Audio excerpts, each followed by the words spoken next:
Assalamualaikum warahmatullahi wabarakatuh. Di video ini kita akan belajar bagaimana cara menginstal WordPress di lokal komputer kita tanpa kita memerlukan domain dan web hosting ya. Jadi ini sebagai solusi untuk teman-teman yang mau belajar web development tapi belum ada budget untuk membeli domain dan web hosting. Nah, sebelum kita belajar bagaimana teknisnya, kita akan pelajari beberapa teori ya atau beberapa hal terkait dengan web server. Jadi web server itu sendiri adalah sebuah perangkat lunak ya yang diinstal di perangkat keras tentunya, yang fungsinya atau fungsi utamanya adalah untuk menyimpan, memproses dan mengirimkan halaman web ke klien. Jadi seperti ini analoginya. Jadi ketika kita membuka sesuatu ya, membuka suatu alamat di web browser, kita merequest apa yang ada di alamat tersebut. Nah, itu di requestnya tuh ke server. Nah, dalam hal ini adalah web server. Kemudian nanti web server akan mengirimkan balasan atau membalas requestnya kita. Nah, nanti ditampilkan kembali di web browsernya yang kita akses seperti ini gitu ya. Contohnya adalah kita misalnya mau mengakses digitalgo.id. Nah, ini kita sedang merequest nih ke server, ada apa nih di sini gitu kan. Nah, nanti server akan membalas, ya ini isinya yang ditampilkan seperti itu. Jadi kurang lebih seperti itu cara kerja dari web servernya. Nah, untuk bisa menjadikan komputer kita sebagai web server, kita membutuhkan beberapa hal ya. Oke, kita butuh tools untuk menjadikan komputer kita, PC atau laptop kita sebagai web server, yaitu tools yang namanya XMPP. Nah, di luar sana ada banyak sebetulnya toolsnya, ada WAM, ada Nging, dan lain-lain. Nah, di studi kasus ini kita akan menggunakan XMPP. Kemudian, karena kita akan menggunakan WordPress atau menginstal WordPress, kita butuh WordPress installernya. Oke, kita akan langsung praktekkan bagaimana cara menginstal WordPress di lokal komputer ya. Pertama kita butuh web servernya. Oke, kita download dulu web servernya di sini. Download XMPP. Oke. Kita pergi ke apcfriends.org ya. Kita klik di sini. Kemudian teman-teman pilih yang mana saja boleh, disesuaikan dengan bit komputernya ya. Kalau yang 64 pakai yang 64, kalau yang 32 pakai yang 32 bit. Oke, kita klik download. Nah, kita tunggu proses downloadnya sampai dengan selesai. Oke. Nah, setelah kita selesai download, nanti kita akan mendapatkan file installer ya, .exe kayak gini. Nah, teman-teman bisa klik dua kali di sini, klik dua kali.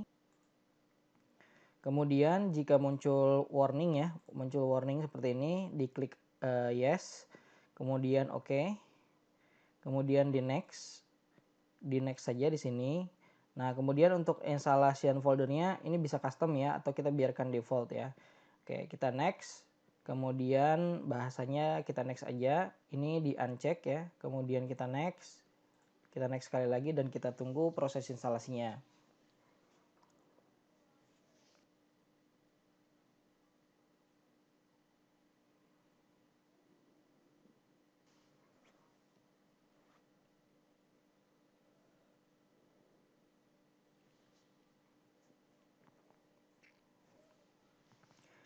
Oke, ini proses instalasinya sudah selesai. Ini biarkan ditik, kemudian kita klik finish.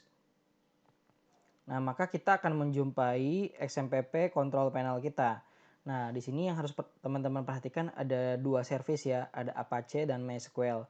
Jadi untuk menjalankan website yang berbasis PHP ini harus diaktifkan, kemudian database MySQL-nya juga diaktifkan.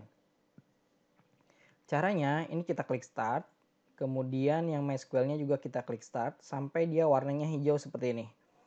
Nah, kalau sudah seperti ini berarti komputer kita sudah siap menjalankan website dan ini sudah menjadi web server. Bagaimana cara menjalankan atau mengetahuinya? Kita bisa ketikkan begini, localhost ya. Kita enter. Nah, maka muncul seperti ini.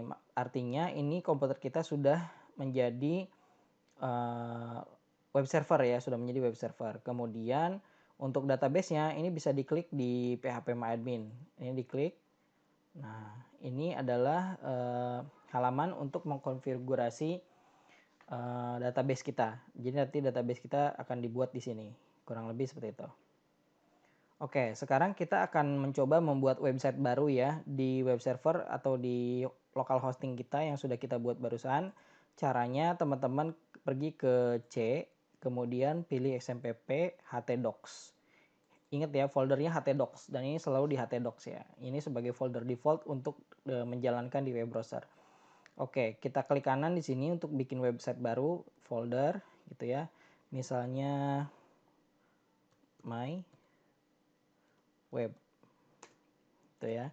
Nah, kemudian kita buat sebuah file, misalnya di sini file index ya, index.html gitu ya. Ini teman-teman klik yes gitu ya, kemudian edit dulu ya, edit.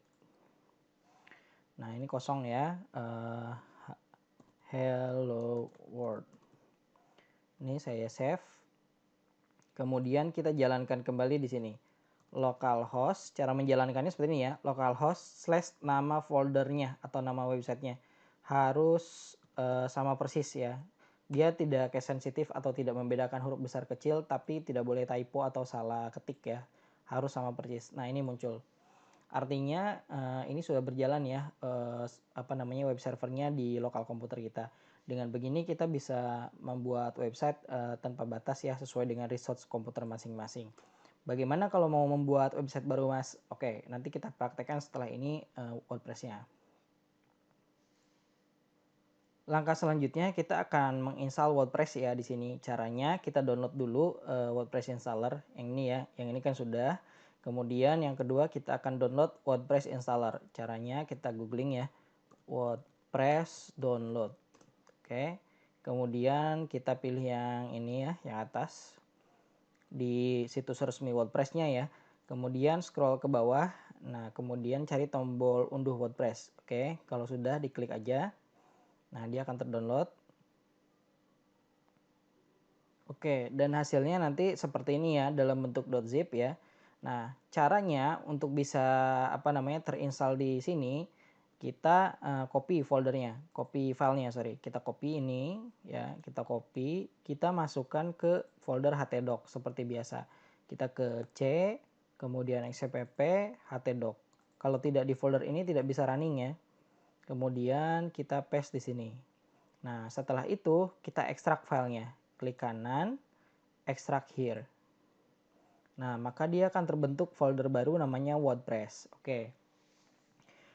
Dari folder WordPress ini ya, sudah ada di sini. Saya mau mengganti namanya. Saya mau mengganti dengan nama website misalnya DigitalGo. Nah, maka tampilan di sini kita panggilnya adalah localhost / digitalgo. Oke, kita akan langsung install WordPress-nya. Nah, yang barusan itu WordPress-nya masih belum kita install ya. Jadi harus kita install terlebih dahulu. Nah, tampilannya seperti ini. Oke, di sini kita continue saja. Bahasanya tidak perlu dirubah.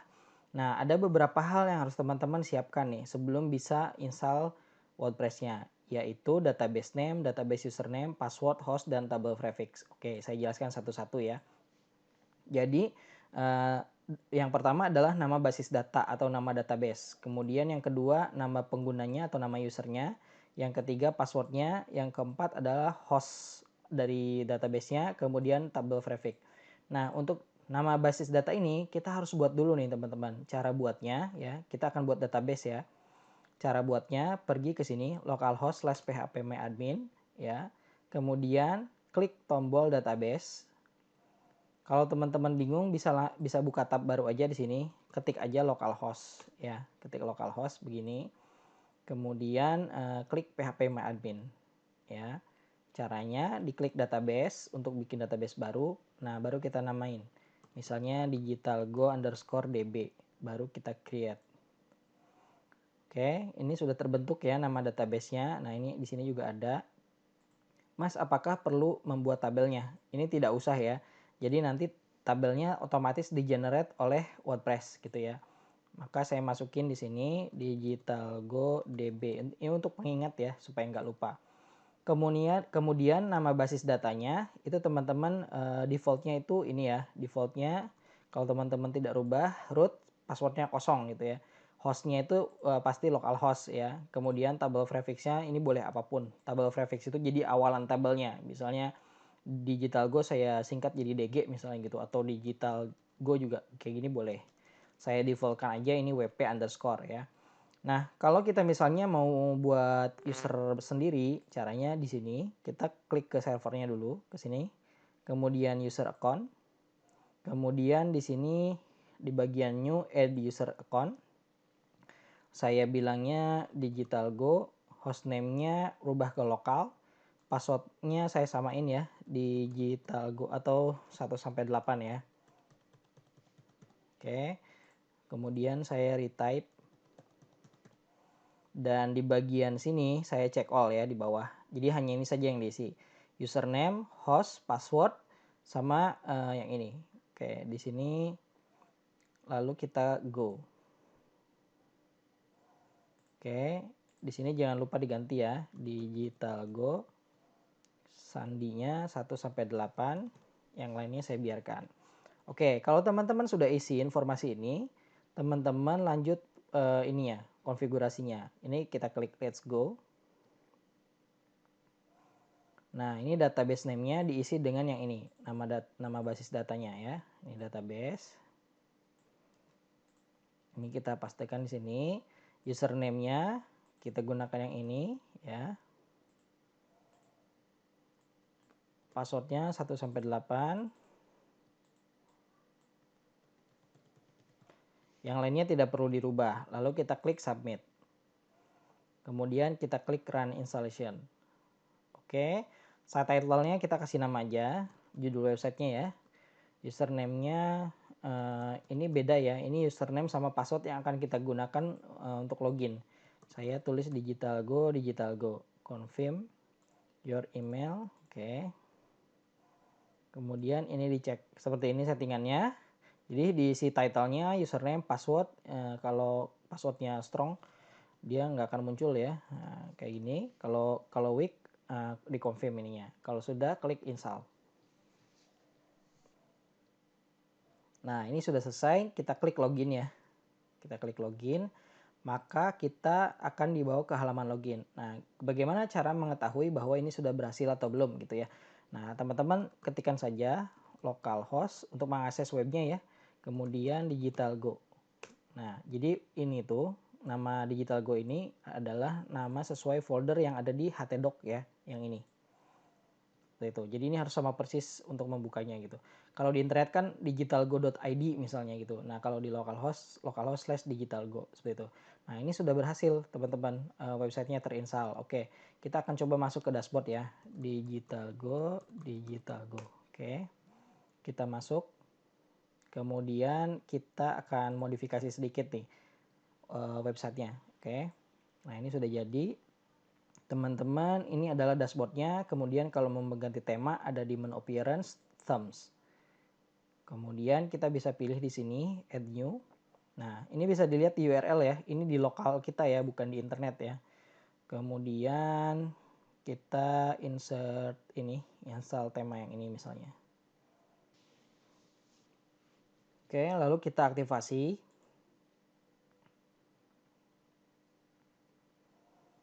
Lalu kita lihat hasilnya ya. Diklik ini, kemudian klik kanan, open link in new tab. Nah, sudah jadi ya seperti ini. Nah, ini karena kita belum ada page apa-apa. Oke. Nah, seperti ini. Demikian teman-teman cara menginstal WordPress di lokal komputer kita. Semoga bermanfaat.